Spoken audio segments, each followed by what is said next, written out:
సరే ఇప్పుడు మొత్తానికి ఇది తిరగాలంటే ఒక్కరోజు అయితే అస్సలు సరిపోదు. ఇప్పుడు నేను మా వ్యూవర్స్ కోసం చూస్తే ఒక్కరోజు ఇంపాసిబుల్ మొత్తం ఒకసారి చూడడం అవును, అనేది. అవును. సో దానికి సంబంధించి ఇప్పుడు ఉన్న ఎవరికైనా సరే టైం అనేది చాలా లిమిటెడ్గా ఉంటుంది. అవును. ఒకరోజు ఒక విడిది చేద్దామని వస్తే ఒక్కరోజు టూర్ లాగే ఉంటుంది. సో మార్నింగ్ వచ్చి ఇక్కడ చిలుకూరు బాలాజీని దర్శించుకొని ఇక్కడికి వచ్చేస్తే ఈవినింగ్ వరకు గడపాలంటే ఆ టైం సరిపోతుందంటారా? మీరు ఇచ్చే సజెషన్ ఏంటి? ఎట్లా ప్లాన్ చేసుకుంటే కరెక్ట్? ఒక రోజులో చూడకూడదనే నా ప్లాన్. ఓకే, బాగుంది. వాళ్ళు మళ్ళీ మళ్ళీ రావాలి. అది మా కాటేజీలు కూడా యాక్చువల్గా నేను చాలా హై ఎండ్ కాటేజీలు రిసార్ట్లు కూడా వెళ్ళాను నేను. ఓకే.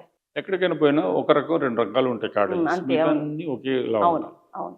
మా దగ్గర ఈచ్ కాటేజ్ డిఫరెంట్, ఓకే. అట్లా ఎన్ని ఉంటాయి డిఫరెంట్ సార్? మెటీరియల్. డిఫరెంట్ ఇప్పటికీ దాదాపు ఒక 10 చేసాము. 10.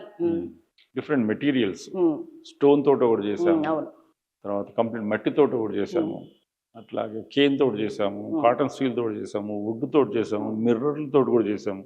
అట్లాగా ఇంకా చాలా చేయబోతున్నాం. సరే, ఇప్పుడు ఒక్క దాని మీద పూర్తి స్థాయిలో దృష్టి కేంద్రీకరించి మీరు అన్నట్లు ఒక సొంత అభిరుచితో నడవటమే చాలా టఫ్.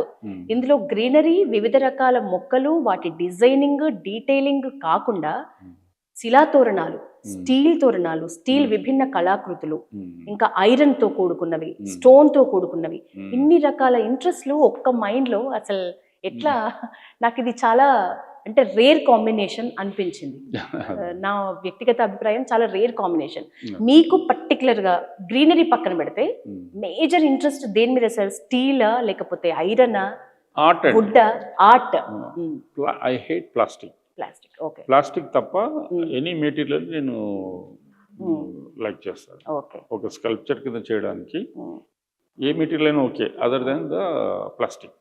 ఫైబర్ గ్లాస్ అంటారు, ప్లాస్టిక్ అంటారు. ఇప్పుడు మనం అందరూ అదే పోతున్నారు. 5 స్టార్ హోటల్స్ నుంచి గవర్నమెంట్స్ కూడా ఇది చేస్తున్నారు, ఎందుకంటే చీప్ అండ్ బెస్ట్ అంటారు. ఇప్పుడు మీరు పుట్టించిన బిడ్డల్లాగే ఇక్కడ ఏ కళాకృతిని చూసినా ఈ ఎక్స్పీరియం పార్క్ లో మీ ఫేవరెట్ అంటే ఏం చెప్తారు? నాకు ఎక్స్పీరియం పార్కే ఫేవరెట్. తక్కువ టైంలో మంచి ఇన్నోవేషన్ ప్లేసెస్ చూడాలి అని అనుకునే వాళ్ళకి, ఇందాక మీరు అన్నారు డిఫరెంట్ 10 ప్లేసెస్ అని, అందులో ఒక 3-4 చూస్ చేసుకోవాలి అంటే మొదట ఏం చూస్ చేసుకోవాలంటారు? Japanese garden. Japanese garden. Okay. తర్వాత వచ్చేసి ఈ ఫ్లవర్ ఏరియా, అట్లాగే టోపియరీ. ఓకే. అట్లాగే సెవరల్. మీరు ఇక ముందు కూడా ఇంకా దీన్ని ఎక్స్పాండ్ చేసే ఆలోచనతో ఉన్నారు? టికెట్ ప్లస్ ఇంకా కొత్త ఇన్నోవేషన్స్ రావడానికి ఒక 2-3 నెలలు టైం పడుతుంది అన్నారు. ఇక్కడికి వచ్చే వాళ్ళకి ప్రస్తుతానికి ఈ రోజుల వరకు మీరు ఇచ్చే ఒక మంచి మెసేజ్ ఏమైనా ఇవ్వాలనుకుంటే ప్లీజ్ క్యారీ ఆన్. అదే నేను కోరుకునేది, ప్రతి ఒక్కరు మనం పుట్టాము చనిపోయాము కాకుండా మన పిల్లలు పుట్టినప్పుడు వాళ్ళ గుర్తుగా ఒక మొక్క నాటండి. అయిన తర్వాత మనకు చనిపోయిన వాళ్ళు ఎవరు ఉంటే వాళ్ళ గుర్తుగా ఒక మొక్క నాటండి అనేది నేను అనుకుంటున్నాను. మంచి మెసేజ్. మొత్తానికి పట్టు వదలని విక్రమార్కుడి లాగా ఒక పెద్ద ప్రపంచాన్ని సృష్టించిండ్రు ఈ సృష్టికర్త అని చెప్పొచ్చు రామ్దేవ్ రావు గారు.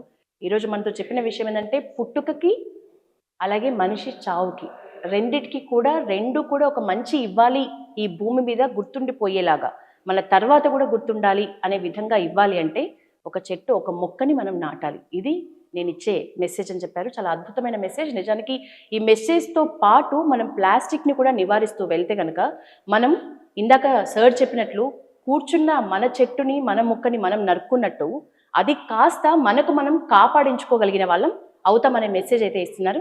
ఇది గ్రేట్ సార్, గ్రేట్ థింగ్ మీరు చేస్తున్నది. ఇది ఒక అద్భుత సృష్టి. దీనికి సంబంధించి పల్లవి టీవీ తరపున మీకు ఒక బిగ్ హ్యాట్స్ ఆఫ్ చెప్తున్నాను. ఈరోజు మీ వాల్యుబుల్ టైం మాకు ఇచ్చినందుకు థ్యాంక్ యూ సో మచ్.